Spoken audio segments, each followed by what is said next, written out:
They will always lead their different lives. You know, people from Africa, people from England, people from Pakistan and Afghanistan, they all have their own cultures and traditions. Food and the way they talk, the language, that's fine. But when they come together as a football team, they become one. The challenges I can make and real smashing people up. Yeah, being a bit of a mad Viking, as I'm known as.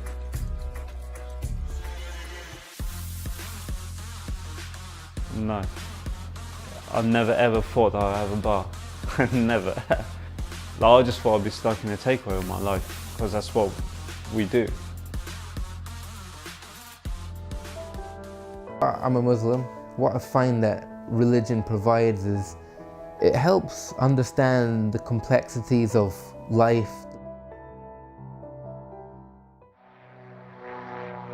I always wanted to be a pilot, to be honest. I always wanted to be a fighter pilot. It is a very big goal. Not my biggest goal, but a very big goal.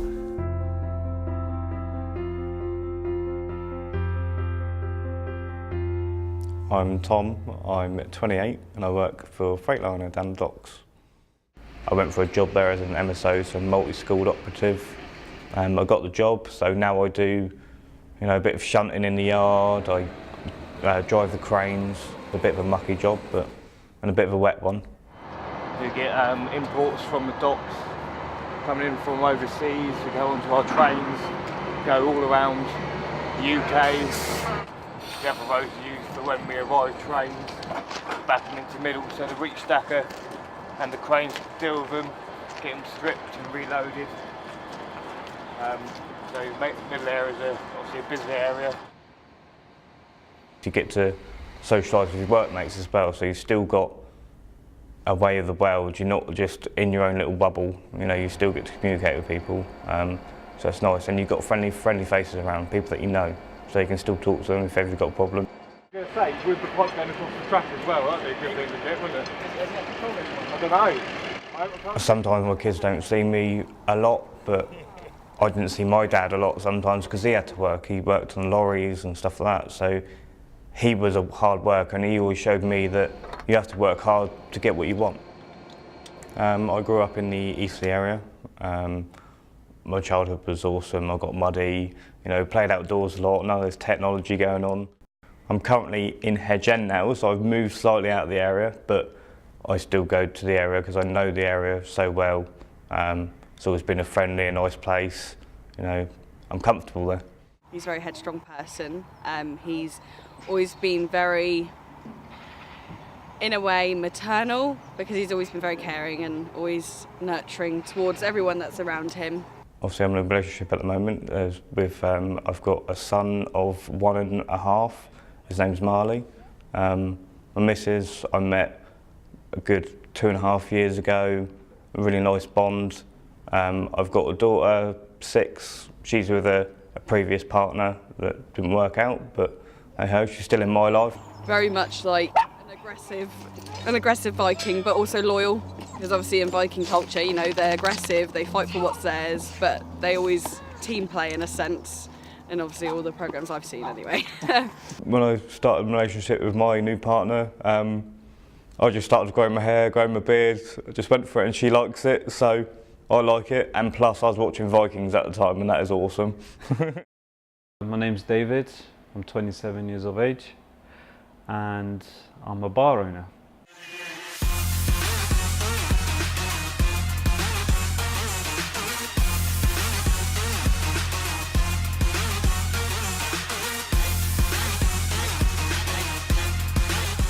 Well, my dad had this building, he was like, what do you want to do with it?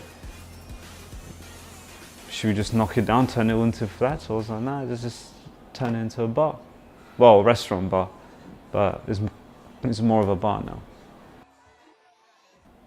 Was on the streets a lot, saw the bad things, saw the good things. The people around me wasn't that great, that's why I was working, to keep away from them. Takes his job seriously when it comes to work. He doesn't play about. You could be friends with him, you could be his family.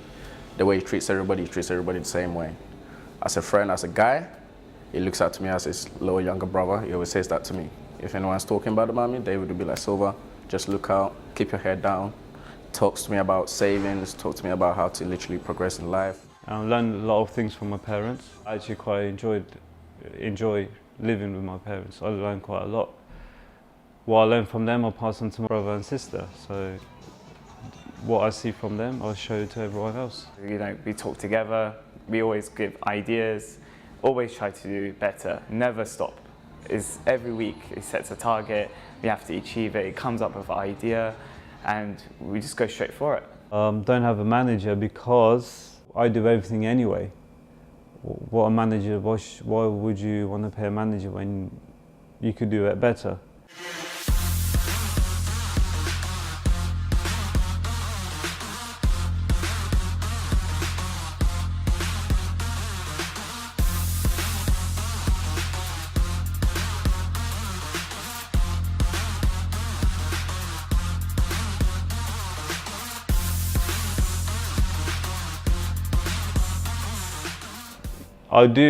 Obviously I'll always like to go bigger. There's always potential with Medbar at the moment. There's so much more to do. But it's got the name out there now, you know. I have plans. I want to go bigger, yes. My name's Saqib Aslam, I'm 30 years old. The most changes when you have children. And it's just the day-to-day stuff that, you know, we might not feel as incredibly important, but to them, I think it's got a very, very large impact. So being at home as much as you can provides that to them. Are you gonna break it? Oh, not me! Don't beat me up. Oh. I was born in Glasgow in Scotland, eldest of three siblings. We lived in a flat, but which was considered the family home, was my father being the eldest. So we lived with the grandparents, you know, and my aunts and uncles.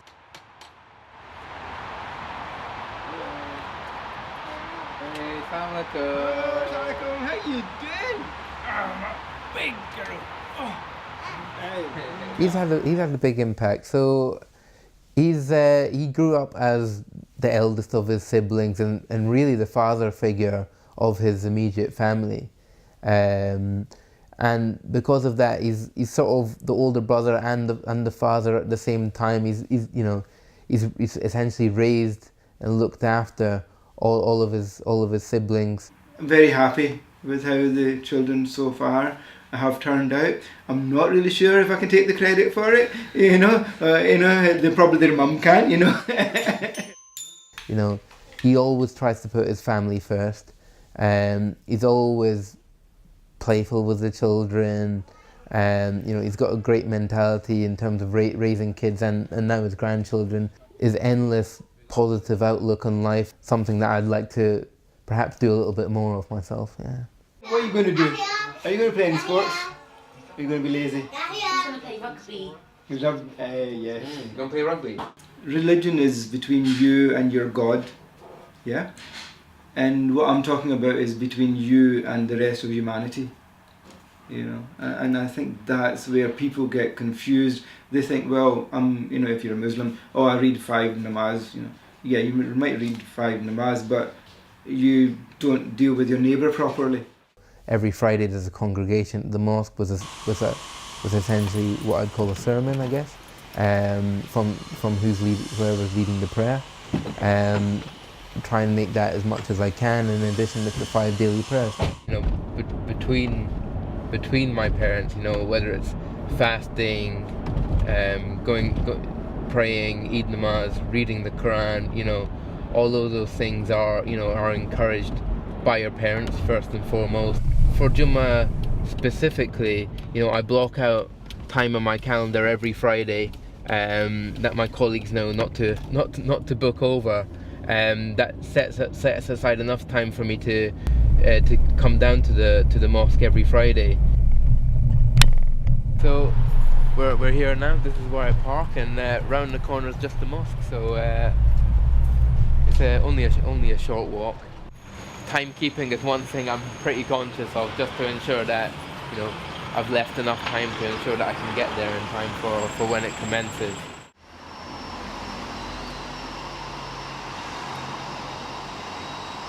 الله أكبر الله أكبر الله أكبر الله أكبر أشهد أن لا إله إلا الله أشهد أن لا إله إلا الله Mujtaba Bahadori.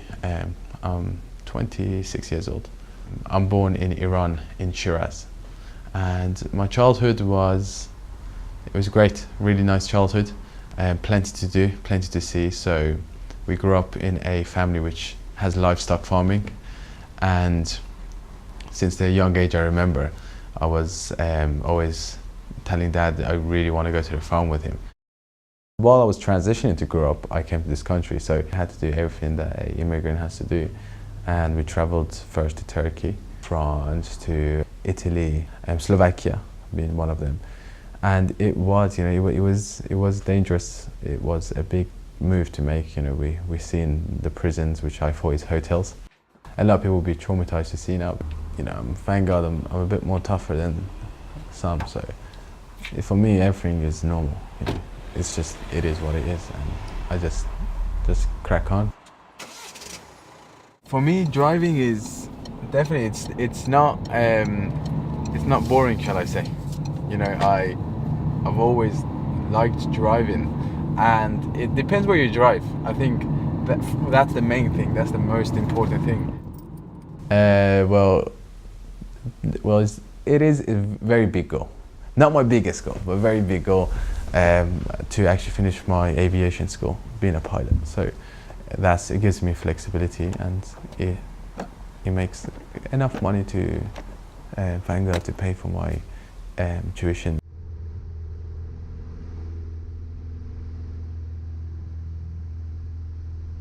I always wanted to be a pilot, to be honest. I always wanted to be a fighter pilot, but England it was hard to join the RAF because you have to have a military agreement for 3 years, and at the moment there's a lot of wars going on and I don't agree with it, so I don't want to be part of that. I was just driving in my Uber and I saw a pilot, and the pilot said they're training people here, you should call them, and it's stuff like that happens which makes you think there's someone up there's looking out for me. I was introduced to Mujtaba by my colleagues at the time. He just started his PPL then. He hadn't gone solo, so he only did the first couple of lessons, familiarization with the aircraft. His progress has been good. He's not a full-time student, he is part-time, but from what he's been doing, he's made very good progress. We are nearly at the end of our private plane license.